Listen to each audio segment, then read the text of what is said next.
작년에 설문조사를 했는데 직장인 중에 10명 중에 7명이 투잡을 경험을 해봤다고 하더라고.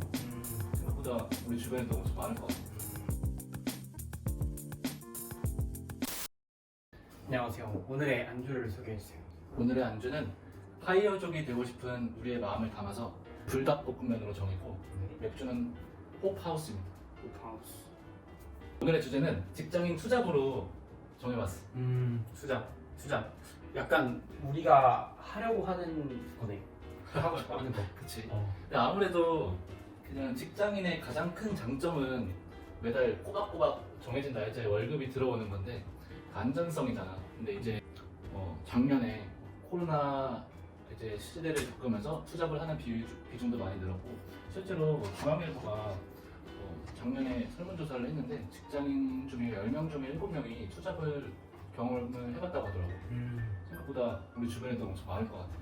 이게 아마 좀 예전에는 그냥 직장만 다녀도 집을 살 수 있고 차를 살 수 있고 이랬었는데 약간 그런 자산의 가치가 너무 커지니까 내가 진짜 직장만 다녀도 될까? 약간 그런 생각들이 많아지면서 또 뭔가를 많이 하게 되는 것 같기도 해. 그래서 아무래도 투잡의 큰 이유는 그러니까 막 수익 창출도 있고 자기 개발도 있고 자기 만족으로 하는 사람들도 있고 좀 여러 가지가 있더라고.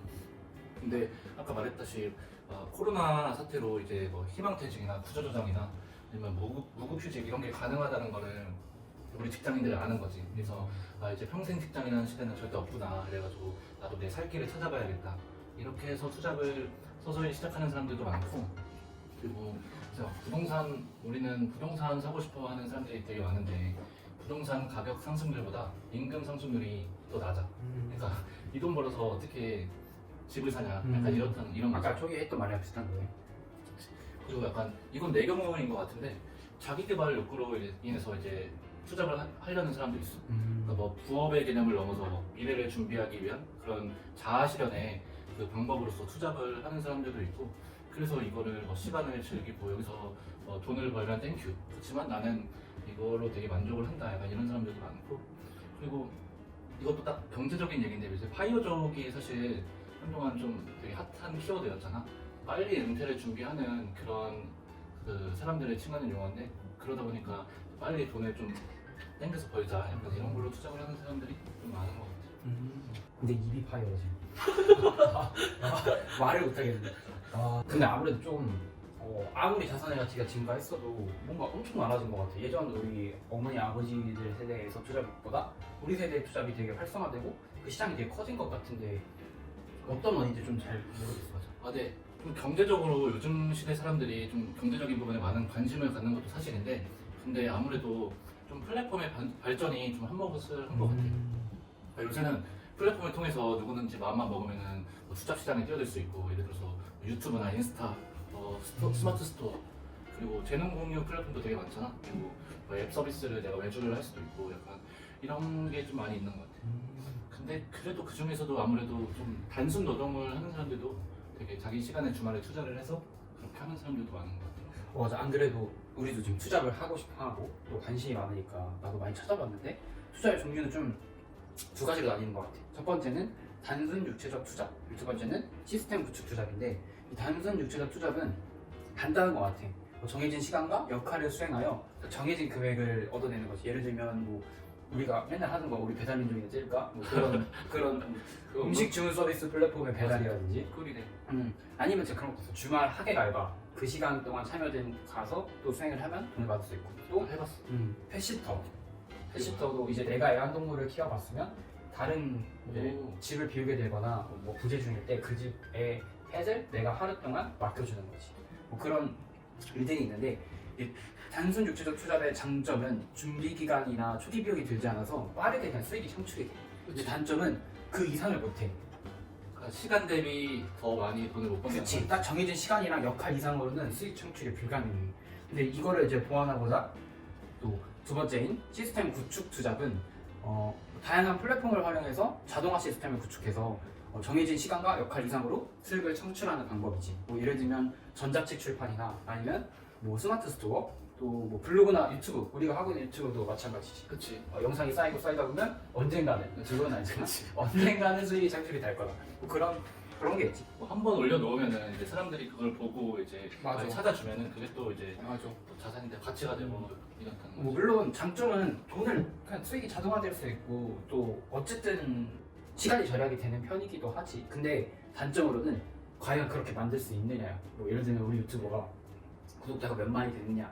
사실 그런 거는 인스타에서 인플루언서도 동일한 것 같아. 인플루언서가 되는 그런 노하우나 그 사람의 매력 포인트가 있잖아.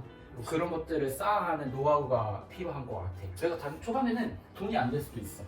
그렇지. 근데 나중에는 뭐 쌓이고 내 가지고 있는 DB가 쌓이고 고객 데이터가 쌓이다 보면 수익 창출할 수 있는 포인트가 많아지는 거야. 아무래도 이런 거는 좀 시간을 많이 투자를 해야 되는 것 같아. 나 아는 사람도 네이버 블로그를 하루에 한 개씩 3개월 정도 올렸는데 한 3개월 정도 올리니까 이제 유입되는 사람들이 거의 한 200~300명 가까이 매일 이제 들어오고 협찬도 들어오고 이렇게 하더라고. 사실 나는 이거를 이렇게 구체적으로 분류하지 못했지만 해보고 있어. 첫 번째는 카페를 아주 작게 아마 운영을 하고 있어. 카페에서 이제 음료를 팔고 하는 카페를 하고 있고 내가 주말에는 거기에 상주를 해서 일을 하고 있지. 그러면 그것도 어떻게 보면은 단순 육체적 투자네. 맞아. 근데 어떻게 보면 또 평일에는 시스템 구축 투잡이기도 해. 근데 이게 사실 돈이 안 돼 지금. 그게 문제야. 내가 너무 투잡에 대한 명확한 기준을 세우지 않고 하다 보니까 시간은 많이 소요가 되지만 수익화가 어려운 부분인 것 같아. 그럼 그건 왜 한 거야? 저는 좀 좋았어. 이거는 좀 아까 말했던 자아 실현의 범주였던 것 같고.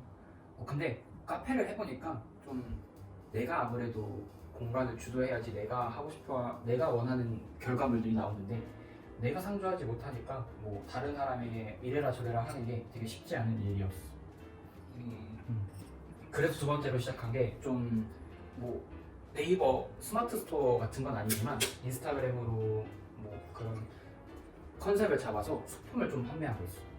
이거 같은 경우는 어떻게 보면 시스템 구축 투잡에 포함되는 거지. 근데 인스타그램으로 그렇게 하는 거에 장점이 있어? 그 플랫폼? 이게 처음에는 확실히 판매가 안 되긴 해. 근데 어느 순간 나를 팔로우해주는 고객층이 많아지고 또 시스템, 내가 물건을 가지고 하고 판매를 하는 물류 시스템이 잡히게 되니까 점점 내 노동 대비 수익력이 커지는 게 느껴지긴 해. 아무래도 사람이 많이 들어와야겠네. 맞아. 그리고 세 번째로는 우리가 하고 있는 유튜브. 기획도, 편집도, 촬영도 너무 어렵다. 너무 어렵다. 뭐 이게 수익화가 될지 안 될지 모르지만 지금은 자아 실현에 이건 자기 만족이지. 범주에 있습니다. 그래서 투잡은 또 하는 것도 취미 생활로 만들면 좋은 결과를 이끌어내지 않을까라고 생각을 합니다. 근데 아무래도 투잡은 말 그대로 투잡 두 번째 잡이잖아. 그러니까 좀 본업을 망치지 않는 선에서 되게 중요한 것 같아요. 자신의 생활 패턴을 유지하는 게 되게 중요한 것 같아. 아무래도 본업까지 망치는 결과를 초래를 하면은 아예 자기의 삶이 다 무너질 수도 있고 스트레스 받고 이거는 감당할 수 있는 선에서 자기가 잘 설계를 하고 도전을 해야 되게 아무래도 중요하지 않을까. 그리고 투잡하기 전에 확인해야 될 게 되게 많더라고. 그러니까 뭐 예를 들어서 회사에서 뭐 겸업을 금지하고 있는 회사가 있는데 그런 것도 봐야 되고 현직 공무원의 경우 공무원은 원칙적으로 투잡이 안 된대. 그래가지고 그런 것도 고려를 해야 되고 또 세금도 따져봐야 돼. 그러니까 본업 외에 발생하는 수입은 어쨌든 소득을 합산을 해서 신고를 해야 되니까 투잡하는 사람의 경우는 대부분 프리랜서로 일하는 사람들이 많으니까 이때는 사업소득으로 잡히고 이때 뭐 홈택스 그 사이트에서 본인이 신고 대상인지 확인을 하고 신고를 해야 된다고 하더라고. 나는 신고 대상이 아니었더라고. 수익이 없었어. 신고할 수 있을 때까지 열심히 하지. 신고해야지. 어쨌든 우리도 투자에 대해서 알아보았고 이제 좀 분류를 해야지 우리가 어떻게 시도를 할 수 있고 또 수익화를 할 수 있는지 명확하게 좀 배웠던 것 같아요. 맞아. 그래서 그러면 이제 직장인 투잡에 대해서 우리가 얘기를 했는데 한 줄 평을 또 각자 해볼까? 너무 간단하네요.